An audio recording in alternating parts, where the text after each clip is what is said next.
Car, scooter और bike की service के लिए पिछले करीब 30 साल से शहर में सबसे अच्छा वर्कशॉप गट्टू ऑटोमोबाइल्स को माना जाता है। वर्कशॉप के कार्यालय की दीवार पर मैनेजर की कुर्सी के ऊपर गट्टू जी की एक बहुत बड़ी तस्वीर लगी है और उसी फ्रेम में गट्टू जी के बाईं ओर वाली खाली जगह में चिपकी है एक चवन्नी। जिन लोगों ने उन्हें देखा था वे बताते हैं कि गट्टू काफी छोटे कद के इंसान थे। 10 साल की उम्र तक वे घर के पास वाली नगर पालिका की प्राइमरी पाठशाला में जाते रहे और कक्षा 2 तक पहुंच भी गए थे। उसके बाद उनका मन पढ़ाई से हट गया। स्कूल जाने की बजाय वे अम्मा के साथ मजदूरी करने को खेतों में जाने लगे। 14-15 साल के हुए तो पिता ने गारा मजदूरी करने के लिए अपने साथ ले जाना शुरू कर दिया। उसी दौरान मेहनती स्वभाव, मीठे व्यवहार और गठे हुए शरीर की बदौलत वे एक तहसीलदार की नज़र में चढ़ गए। उसने चपरासी के तौर पर उन्हें अपने साथ रख लिया। उसने दैनिक भत्ता चपरासी के तौर पर उन्हें अपने साथ रख लिया। शुरू के 2 साल वे दैनिक भत्ते पर उसके साथ रहे, फिर उसने उन्हें कार्यालय के अस्थायी कर्मचारी के तौर पर प्रोन्नत कर दिया और अंत में वे स्थायी कर्मचारी बन गए। तथापि संबंधित कार्य में दक्ष हो जाने के कारण रहे वे हमेशा तहसीलदार की सेवा में ही। गट्टू के 2 बेटे हुए मोहन और सोहन। उनके माँ बाप काफी पहले मर चुके थे और बीवी की मौत सोहन के पैदा होने के 2 साल बाद अचानक हो गई थी। गरीबी के कारण समझ लो या बेटों से प्यार के कारण गट्टू ने दूसरी शादी नहीं की। मोहन उस समय 12 साल का था। सोचा 2-4 साल बाद मोहन का ही ब्याह करके घर में बहू ले आएंगे। इसी नीति के तहत मोहन को उन्होंने 5वीं पास करते ही स्कूल से हटा लिया और कचहरी के नजदीक एक कार मैकेनिक के पास जा छोड़ा। सवेरे वे उसे अपने साथ घर से ले जाते और शाम को अपने साथ ही घर वापस ले आते। साल भर की मेहनत के बाद मोहन कार के छोटे मोटे नुक्स सुधारने का काम सीख गया और घर खर्च में पिता का हाथ बटाने लायक कमाने भी लगा। मगर सोहन, एक हरी हड्डियों का ढांचा भी भगवान ने उसे खैरात जितना ही दिया था। कद में वह पिता से 19 ही रहा। इसी गुण के चलते मोहल्ले और स्कूल के साथियों के बीच उसका नाम निकला टोया। शरीर से वह इतना फुर्तीला था कि कबड्डी खेलते हुए 10 लड़कों के बीच से करकेंटे की तरह निकल आता था। उधर वाले 10 के 10 चित। अकेले टोया के बल पर टीम जीत जाती थी, लेकिन पढ़ाई लिखाई में वह उतना ही ठस भी था। ले देकर 100 तक गिनतियां और 5 तक पहाड़े ही याद कर पाया था और लगातार 7 साल स्कूल जाने के बावजूद 4थी कक्षा से आगे नहीं बढ़ सका। साक्षरों की संख्या बढ़ाने का आज जैसा सरकारी नियम होता तो वह भी 8वीं-10वीं तक तो आसानी से पहुंच ही जाता। टोया उसी उम्र में स्कूल छोड़कर भागने का आदी हो गया था और पता नहीं कैसे जेब कतरने की कला सीख गया था। घर और मोहल्ले वालों को उसकी इस कला का पता तब चला जब एक दिन वह बाजार में एक दुकानदार के गल्ले से रुपए साफ करते रंगे हाथों पकड़ लिया गया और पीट पाट कर पुलिस चौकी पहुंचा दिया गया। गट्टू क्योंकि तहसीलदार का चपरासी थे, सो उनका हवाला दे चौकी इंचार्ज के हाथ जोड़कर टोया से माफी मंगवाकर उसे छुड़ा लाए थे। पुलिस चौकी से घर लाकर उन्होंने उसकी वो तुड़ाई की कि बाजार और पुलिस चौकी दोनों जगह की पिटाइयां उसे फूल की डंडियां छुआने जैसी लगी। अगले दिन साथ ले जाकर उन्होंने उसे भी उसी कार मैकेनिक की वर्कशॉप पर छोड़ दिया जिस पर मोहन ने काम सीखा था। लेकिन टोया पिछले दिन की 3 पिटाइयों से जरा भी नहीं सुधरा। वर्कशॉप छोड़कर दोपहर को कहीं भाग गया और शाम को सीधा घर ही पहुंचा। वर्कशॉप छोड़कर कहाँ भाग गया था? मोहन की शिकायत पर गट्टू ने उससे पूछा। एक दोस्त के साथ चला गया था। सिर नीचा किए टोया धीमी आवाज में बोला, उसने कहा था कि वह नौकरी लगवा देगा। फिर लगवा दी नौकरी? जी, लगवा दी। उसकी? हाँ। सुनकर गट्टू और मोहन दोनों के गले से एक साथ निकला। जी, अपनी ही कंपनी में लगवा दी उसने। टोया बोला, दोपहर का खाना वहीं मिला करेगा और शाम को देर हो गई तो रात का भी। ये तो बढ़िया है। गट्टू खुश होकर बोले, पगार कितनी मिलेगी? कहा है काम देखकर तय करेंगे। इसका मतलब है मेहनत से काम करो बेटा। गट्टू ने टोया के सिर पर हाथ फेरकर कहा और सोने को चले गए। अगले दिन से टोया सवेरे ही घर से निकलने लगा। थका हारा सा अक्सर देर रात को घर में घुसता। कभी कभार रुपए पैसे भी पकड़ाने लगा था लाकर, इसलिए गट्टू ने देर से घर आने को लेकर उसे टोकना ठीक नहीं समझा। टोया की दरियादिल कंपनी का भांडा लेकिन ज्यादा दिन टिका नहीं रह सका, जल्द फूट गया। गट्टू के पास एक दिन कचहरी में ही खबर पहुंच गई कि टोया को पुलिस चौकी में पूजा जा रहा है। गट्टू बेचारे पिछले दिन की तरह ही भागे भागे पुलिस चौकी पहुंचे। पिछले दिन की तरह ही चौकी इंचार्ज के हाथ पैर जोड़े, मिन्नतें की, इस बार चढ़ावा भी चढ़ाना पड़ा और भरोसा दिलाया कि अब के बाद टोया उन्हें शिकायत का मौका नहीं देगा और अगर दिया तो वे उसे छुड़ाने को नहीं आएंगे। पिछली बार के मुकाबले इस बार उन्होंने खुद को बेइज्जत भी ज्यादा महसूस किया, इसलिए घर लाकर टोया की तुड़ाई भी पिछली तुड़ाई के मुकाबले कुछ ज्यादा हुई, लेकिन इस बार मार का असर उस पर कुछ खास नहीं पड़ा। गट्टू ही थक हारकर अपनी खाट पर जा पड़े और सो गए। सुबह आंख खुली तो टोया उन्हें दिखाई नहीं दिया, निकलकर जा चुका था घर से। गट्टू और मोहन ने उसके चले जाने की ज्यादा चिंता नहीं की, मरा मान लिया हरामजादे को और अपने अपने काम पर निकल गए।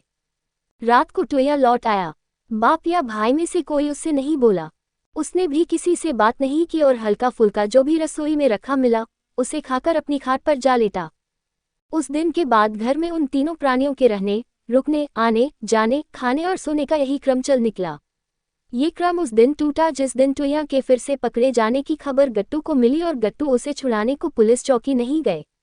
उस दिन टोया का नाता चौकी से आगे हवालात से भी जुड़ गया। जब वह बार बार पकड़ा जाने लगा तो समाज में अपनी इज्जत की खातिर गट्टू ने उसे अपना बेटा ही कहने से इनकार कर दिया। नतीजा यह निकला कि कुछ ही महीनों में टोया हवालात से प्रोन्नत होकर जेल की हवा खाने का भी अभ्यस्त हो गया। करीब करीब हर रोज मोहल्ले के किशोर और युवा लड़के देर शाम से लेकर रात के 9-10 बजे तक गपगोष्ठी और बदकही के लिए बैठते थे। बैठक की जमने की कोई एक जगह निश्चित नहीं थी। कभी वे पंचायती कुएं के चबूतरे पर बैठते, कभी नाले की पुलिया पर, कभी मंदिर के अंधेरे कोने में खड़े कद्दावर पीपल के नीचे। ये सभी जगहें घर से 50 मीटर के दायरे में होती थीं। सभी के घर वालों को उनके बैठने और गपियाने के इन सभी ठिकानों का पता होता था। मतलब ये कि वे ऐसी जगह बैठते थे जहां पहुंचकर घर का छोटे से छोटा सदस्य भी जब चाहे तब उन्हें बुलाकर ले जा सकता था।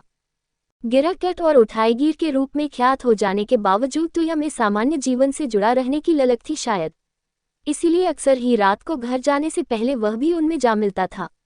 वह उम्र में खुद से छोटे बड़े बचपन के अपने साथियों की हंसी मजाक में शामिल होता और दिन भर के अपने किस्से सुनाता।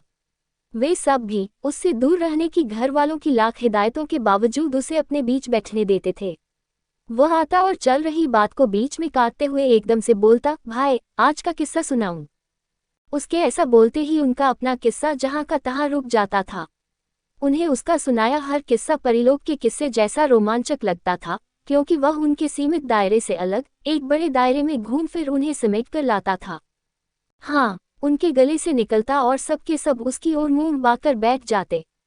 कान चौकन्ने हो जाते, आंखें उत्सुकतावश फैल जाती। पीपल के पेड़ पर भूत प्रेत का वास होता है। एक दिन आया तो और दिनों से अलग दूसरी ही बात कहने लगा। भाई, तुझसे बेहतर कंकाल इस पूरे इलाके में नहीं है। उसकी इस बात पर नत्थी ने कहा, जब हम तुझसे ही नहीं डरते तो किसी और से क्या डरेंगे। असली बात यह है कि भूत प्रेत भी हमारी बदकही का पूरा मजा लेते हैं। किशन बोला, इंतजार करते हैं हमारे आपत्ति आने का। उन सब के बीच शिब्बू शर्मा कमजोर दिल का लड़का था। वह तुरंत बोला, देखो, भूत प्रेत की बात मेरे सामने मत किया करो। क्यों, किसी ने मजा लिया? नहीं मानोगे तो मैं उठकर चला जाऊंगा। क्यों का जवाब देने की बजाय वह धमकी वाले अंदाज में बोला। 2 टूक आवाज आई, चला जा। शिब्बू यह चैलेंज सुनकर थोड़ा सा हिला, फिर जहां का तहां बैठा रह गया। पीपल और घर के बीच खूब अंधकार जो था, गुस्सा भरे स्वर में टोया से बोला, अपनी राम कहानी सुना सकता हो तो बैठ, वरना भाग यहाँ से। सोमवार का दिन था न, सो आज पेंट थी। उसके कहते ही टोया ने सुनाना शुरू किया। बड़ी भीड़ थी, देखकर मन खुशी से उछल पड़ा। क्यों? शिब्बू ने सवाल किया। पंडित जी, हमारा तो धंधा ही भीड़ भाड़ में चलता है। शिब्बू के नादान सवाल पर वह अपनी पतली सी बांह को हवा में लहरा कर बोला, इसकी उसकी जिसकी चाहो जेब टटोल लो, भीड़ ज्यादा हो तो किसी को पता ही कुछ नहीं चलता है। अच्छा, आगे बक। उसके ताने से चिढ़कर शिब्बू उसे झिड़कता सा बोला।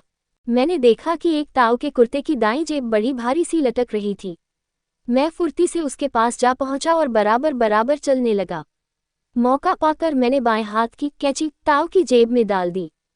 छोटी वाली कैंची? शिब्बू ने पूछा। साथ लेकर निकलता है। अब इन्हें कैंची का मतलब समझाओ। अपने माथे में हाथ मारते हुए टोया बुदबुदाया, फिर तर्जनी और मध्यमा को हवा में कैंची की तरह चलाता हुआ शिब्बू से बोला, ये 2 उंगलियां देख रहे हो? हाँ, हमारे धंधे में इसे कैंची कहते हैं। टोया बोला, अब बीच में टोकना मत, वरना मैं किस्सा सुनाए बिना चला जाऊंगा। अच्छा, भाव मत खा, आगे सुना। नत्थी ने टोया को झिड़का तो मैंने ताऊ की जेब में कैंची डाल दी। टोया ने बात के खोए हुए सिरे को पकड़कर बताना शुरू किया, लेकिन जेब में जो पोटली थी, मोटी थी, कैंची में फंस नहीं रही थी। सो मैंने पूरा हाथ उसमें घुसेड़ दिया और पोटली को मुट्ठी में जकड़ लिया। फिर शिब्बू ने सवाल किया। बाकी सब तन्मय होकर सत्यनारायण की कथा के श्रोताओं की तरह निश्चल बैठे थे। फिर टोया आवाज को रहस्यात्मक बनाकर बोला, जेब का मुंह छोटा था, हाथ उसमें फंस गया। अरे बाप रे, सबके मुंह से एक साथ निकला। फंस कैसे गया? शिब्बू ने जिज्ञासा जाहिर की। पूरे घनचक्कर हो पंडित जी, टोया गुर्राया। अक्कल से पैदल? अरे, इसमें अक्कल से पैदल वाली बात कहाँ से आ गई? शिब्बू भड़क कर बोला, जो हाथ जेब में घुस सकता है, वो ऐसे फंस कैसे सकता है? आ गया बुद्धू बनाने को। बुद्धू तो तुम बने बनाए हो पंडित जी। टोया ने ताना कसा, हमें क्या जरूरत है मेहनत करने की? और यूं कह खिलखिलाकर हंस पड़ा। अच्छा, अब पका मत। किस्सा बीच में रुक जाने से परेशान नत्थी टोया को दोबारा डांटता सा बोला, आगे बढ़। लेकिन इस बार टोया ने उसकी धमकी पर ध्यान दिए बिना शिब्बू को ही संबोधित करना जारी रखा। अंगूठे समेत हाथ की सारी उंगलियों के पो एक जगह मिलाकर उसने नोक सी बनाई और उत्तेजित आवाज में उसे समझाता हुआ बोला, जेब में घुसते समय हाथ यूं था। फिर सारी उंगलियों को मुट्ठी की मुद्रा में लाकर बताया, और माल को जकड़ लेने के बाद हाथ यूं हो गया। हाँ, बात को समझ लेने के बाद शिब्बू के कंठ से निकला, फिर क्या हुआ? हालत ये हो गई कि माल को छोड़ दूं और जान बचाऊं, या जान की बाजी लगाकर माल को खींच ले जाऊं। टोया बोला, ठीक, क्या ठीक? उसने तुरंत सवाल किया। यही कि तू दोराहे पर जा खड़ा हुआ। एकाएक ऐसा सवाल सुन शिब्बू सकपका कर बोला, दोराहे पर नहीं पंडित जी, चौराहे पर। वह बोला, हाथ में आए माल को छोड़ना इतना आसान होता है क्या? आदमी वो शय है जो चमड़ी उतरवा लेगा लेकिन हाथ में आई हुई दमड़ी को नहीं छोड़ेगा। तब क्या किया तूने? इस बार नत्थी ने पूछा।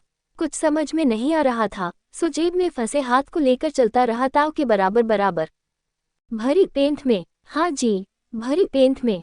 टोया गर्व के साथ ऐसे बोला जैसे उसने वह कारनामा कर दिखाया हो जो बड़े से बड़ा गिरहकट भी नहीं दिखा सकता था। आखिर में हुआ क्या? किशन ने पूछा। हाथ जेब से माल समेत निकला या खाली निकालना पड़ा? भाई, किशन के सवाल पर टोया गहरी सांस लेकर बोला, माल तो जेब में छोड़ देना पड़ा, लेकिन हाथ खाली नहीं निकला। इस पहेली ने वहां बैठे शिब्बू, शिब्बा, किशन, रम्मा, नत्थी, तिल्लुकी, सुरेश सभी के दिमाग को चकरा दिया। रम्मा से बिना पूछे रहा नहीं गया, सो पूछ बैठा, यह उलटबाजी तो समझ में नहीं आई रे टोया। ऐसा कैसे हो सकता है कि मुट्ठी में जकड़ा हुआ माल जहां का तहां छोड़ दिया जाए और हाथ भरा हुआ निकले? नहीं हो सकता, लेकिन हुआ। सो कैसे? सो ऐसे, टोया बताने लगा कि चलते चलाते सिर पर पीछे से किसी ने एक चपत लगाई। मैंने गर्दन घुमाकर देखा, एक ताई थी। उसे देखकर मैं घबरा सा गया, समझ नहीं सका एकदम से कि क्या करूं। तभी ताई ने ताव की जेब में फंसे मेरे हाथ की ओर उंगली दिखाकर इशारे में ही कहा कि मैं उसे निकाल लूं। घबराकर मैंने मुट्ठी में जकड़ रखी ताव की पोटली छोड़ दी और हाथ को जेब से बाहर निकाल लिया। उसके बाद ताई ने मेरा हाथ पकड़ा और घसीटती हुई भीड़ से बाहर ले गई। पुलिस वाली थी। इस बार शिब्बू ने पूछा। पंडित जी, पैदल हो पूरी तरह? हमने तो मान रखा है, तुम भी मान ही लो। उसका ये सवाल सुनते ही टोया खींच कर बोला। लो सुन लो। शिब्बू इस बार भड़क उठा, गलत क्या पूछ लिया? भैया। टोया शिब्बू की अक्ल पर अफसोस जताता सा बोला, पुलिस वाली होती तो जेब से हाथ निकालने का इशारा क्यों करती? रंगे हाथ ना पकड़ती बीच पेंट में। फिर बाकी सब से पूछ बैठा, है कि नहीं? बिल्कुल, सबके मुंह से एक साथ निकला। शिब्बू शतरंज के मात खाए बादशाह सा चुप बैठा रह गया। भीड़ के बीच से निकालकर ताई एक खाली सी जगह देखकर उकड़ू बैठ गई। टोया आगे बताने लगा, मेरे दोनों हाथ उसने अपनी बाईं मुट्ठी में जकड़ लिए, फिर धमकाते हुए बोली, किसने सिखाया रे जेब काटना? माँ ने। मुझे उसका ऐसा कहना बहुत बुरा लगा, लेकिन कुछ न बोल सका। डरा सहमा धीमे से बोला, माँ नहीं है। तभी तो उसके मुंह से निकला। फिर इस बार सुरेश और सुभाष ने एक साथ पूछा। फिर एक चवन्नी उसने मेरी हथेली पर रखी। टोया बोला, कहा ले, चना चबेना कुछ खा लेना। पर ये सब छोड़कर कोई ऐसा करतब सीख कि अपनी जेब से निकालकर लोग मुंह मांगी रकम खुद तेरी ओर बढ़ाने लगे, तुझे इस तरह किसी की जेब में अपना हाथ न डालना पड़े। बड़ी तकलीफ भरी आवाज में उसने कहा, चोरी छिनाली करने वाले बच्चों के माँ बाप जीते जी नरक में पड़ जाते हैं बेटे। मरने वाली पर ऊपर क्या बीत रही होगी, तू खुद सोच। इस बार किसी ने कोई सवाल नहीं किया, सब बुत बने उसी के बोलने का इंतजार करते रहे। फिर उसने मेरे हाथ छोड़ दिए और खड़ी होकर भीड़ में गुम हो गई। कुछ देर की खामोशी के बाद टोया बोला और चुप बैठ गया। चारों ओर खामोशी पसर गई।